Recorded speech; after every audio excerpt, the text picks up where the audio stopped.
penanggung jawab sih. Betul. Iya, Saya diusir baru-baru ditanya. nah, karena memang harus diusir karena Anda membuat keributan. Saya begini. takut Kaget, orang Pak. dalam. Kaget, Pak. Saya di sini menelpon Iya. karena saya bawa tadi masyarakat dan saya dipanggil kembali ke sana untuk cerita-cerita. Dia sampaikan tidak usah begitu. Saya punya hak dan kewajiban sebagai masyarakat Indonesia. Boleh. Kalau mau cerita tentang itu kita cerita Boleh. tentang apa haknya saya dan apa sekarang, haknya. saya tanya gitu, apa maunya sekarang? Cuma pelayanan diperbaiki. Kalaupun ada masalahnya, katanya ada masalah jaringan lah, Betul. masalah pusat lah. Ya. Oh, saya bisa maklum itu. Ternyata itu. Apa masalahnya kalau kita diskusi? Ternyata itu. Nanti kita ganti di pusat kalau masalah. Nah, itu lebih bagus lagi kalau seperti itu. Jadi di sini sangat kompleks pelayanan di sini. Pertama, orang mulai dari nomor antrian pertama sampai terakhir itu yang terakhir ambil harus bersabar.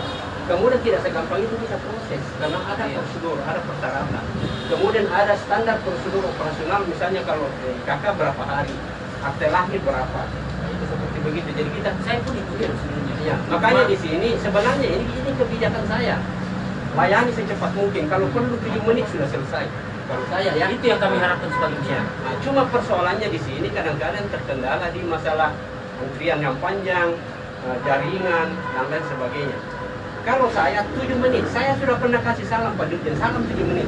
Yang penting pertama, lengkap berkas, belangko tersedia, jaringan bagus, 7 menit selesai.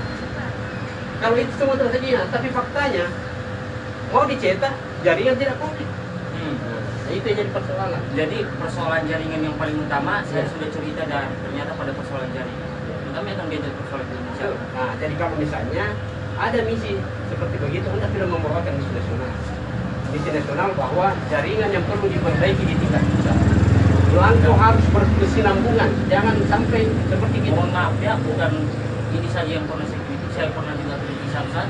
Karena persoalan Kita bicara di sini. Iya, Iya, makanya. jangan Ya.